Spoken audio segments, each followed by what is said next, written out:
As thousands of families continue to protest the state's flu vaccine mandate, we're taking a closer look at the arguments regarding religious exemptions. Good Monday evening, everyone. Welcome to Western Mass News at 6. I'm Chris Pisano. And I'm Jordyn Jagalinzer. The mandate requiring students to receive the flu shot comes as state health officials fear an overwhelming number of flu hospitalizations could drain health resources to fight COVID-19. And Western Mass News reporter Audrey Russo joins us now live with more. Audrey. So both the Connecticut and the Massachusetts state legislatures in the last year have considered bills that would eliminate the religious exemption for vaccines. Neither one of those bills passed, but it's an issue that's looming large in the minds of parents. I took a closer look at the constitutionality of the issue with a lawyer. Freedom! Freedom!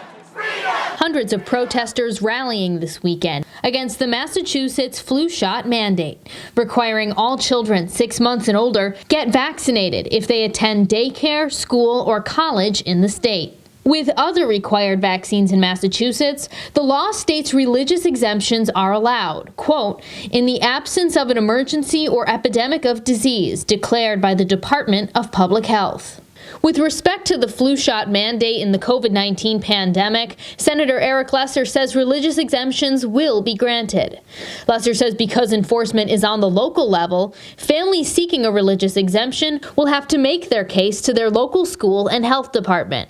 They're free to contact their own school nurse, their own school health authorities if they have questions, and those will be handled on a case-by-case basis. Western Mass News spoke with attorney Joe Pacella, who says any municipality attempting to block a religious exemption could face a bigger legal battle. They'll have to get challenged in court on a constitutional ground with respect to freedom of religion. Massachusetts' religious exemption law requires the family state in writing how a shot conflicts with their sincerely held religious belief. In the context of a potential legal battle, Pacella explains what might prove one's religious views are authentic. If I was on the government's case, I would be looking for medical records to see if they had been vaccinated before. I would be asking them, if I had a deposition, I would ask them basically if they followed through with their religious training that's required. Students have until December 31st to get their flu vaccine. Now, unlike COVID-19, children under 5 are particularly susceptible to health complications related to the flu. That's all according to the Centers for Disease Control. Reporting live, Audrey Russo for Western Mass News.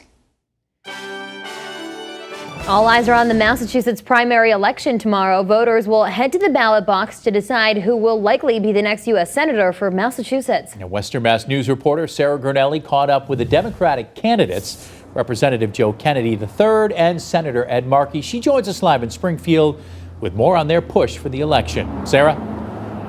Chris, Jordyn, both candidates hitting the campaign trail today, trying to rally support for tomorrow's election.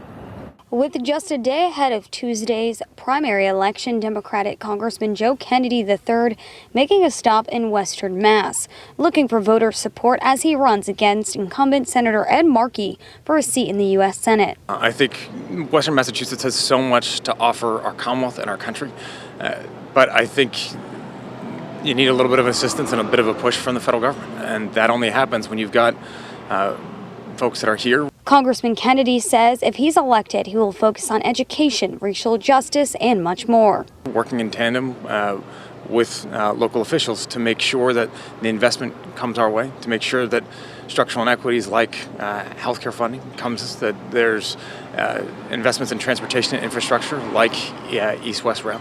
And those have been promises that have been long deferred for literally decades. And I promise that if I'm elected, I'll fight for them every single day. Meanwhile, Markey, who is looking for his second 6-year term, is passionate about a variety of issues like the economy and the Green New Deal. Speaking today at an event in Boston, Markey says a big focus for him is also curing Alzheimer's. I created the program, which is going to wind up being a $30 billion program, $30 billion worth of $30 billion worth of research to find the cure for Alzheimer's by the year 2025. Markey at the podium pushing for high voter turnout on Tuesday's primary election. So it all comes down to the final day, ladies and gentlemen. We have to get out to vote.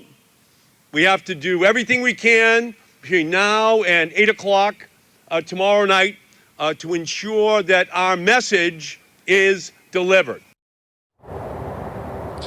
And the winner of tomorrow's race will face a Republican in November. Live in Springfield, I'm Sarah Grinelli for Western Mass News. Here's a quick look at the latest number of COVID-19 cases across the state. The Department of Public Health reporting 301 new cases today for a total number of 118,784 in the Bay State. There are sadly 11 more deaths today, bringing the statewide death toll to 8,827. The football season is inching closer, and NFL teams across the league have until this weekend to cut their 80-man roster down to 53. Western Mass News reporter Kayla Burton joins us live in Foxborough to tell us how the New England Patriots are evaluating their players with the deadline nearing. Kayla? Chris and Jordyn, head coach Bill Belichick says this year has been more challenging amid the coronavirus restrictions, having to deal with all the restrictions, including cutting and limiting some of the team practices, as well as having no preseason games. All teams this year having to adjust amid the coronavirus pandemic. Now, in the past, players have had more opportunities to prove themselves to earn a spot on the team. Their chances are now slimmer this year. All teams have until Saturday by 4 p.m. to cut their roster down from 80 players to 53. Now, when asked how much more difficult it will be to make these cuts given the circumstances, head coach Bill Belichick says they're going to use all the resources and information they can to evaluate each player. Obviously, we can't 100% predict how it's going to go, but I'd say we have a pretty good idea of how we think it's going to go. We'll see what happens, and whatever opportunities or decisions we have to make, then we use the information that we have, which obviously is limited compared to other years in terms of preseason games, and make those decisions. So we'll be ready when the time comes. With the Patriots having their first regular season practice this morning, Belichick also emphasizing the importance of players executing plays properly and making less mistakes as they simulate game-like situations on the practice field. Now, coming up later on Western Mass News tonight, I'll tell you about what some of the players are saying, including some of the rookies, and what they're feeling about when it comes to these roster cuts, as they now have less than a week to prove themselves before Saturday's deadline. So stay tuned for that. But for now, live in Foxborough, Kayla Burton, Western Mass News. Kayla, thanks. And for more coverage on the coronavirus emergency as it develops, be sure to log on to our free streaming Western Mass News app. New at 6, state police say 3 separate operations over a 2-day period late last week resulted in a severe blow to 2 highly organized drug trafficking operations in Massachusetts. Police say the combined operations hauled in 6.5 kilograms of suspected fentanyl, as well as methamphetamine and numerous pills of suspected Xanax and oxycodone. They also arrested 3 people and brought in nearly $13,000 in cash. Police believe the money is suspected to be proceeds from drug trafficking. Now to new information out of Springfield, where police are investigating a shooting on Foster Street. Officials telling Western Mass News they responded to a ShotSpotter activation a little before 2 this afternoon and found a male victim suffering from non-life-threatening injuries. He was transported to Bay State Medical Center. Again, the incident is under investigation. In Franklin County, fire crews rushed to a 2-alarm fire in Irving this afternoon, it all happening before 2 p.m. Officials tell Western Mass News it took about an hour to get that fire on River Road under control. They say initial reports of a teenager being inside the house were false, and everyone has been accounted for. There were no injuries. Authorities say the house is not a total loss. The cause of the fire remains under investigation.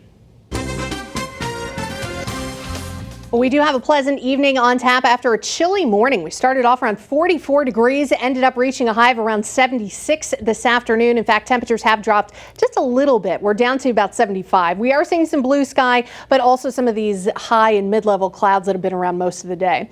Dew points are in the low 50s, light breeze out of the south-southeast, so it is feeling very comfortable out there. Already starting to see some 60s through North Adams and Pittsfield, also Cummington, lots of lower to middle 70s throughout the Pioneer Valley. And dew points have ticked up just a little little bit this evening. We're seeing a little nose of higher dew points up around North Adams, so it might feel a little sticky there for a few minutes. But overall, we are staying dry and comfortable through the remainder of the night. We do have these clouds that are just kind of barely reaching western Mass from a system down across the mid-Atlantic, and another system will bring back more clouds for tomorrow. But tonight we'll call it partly to mostly cloudy, with temps dropping back toward the lower and middle 50s.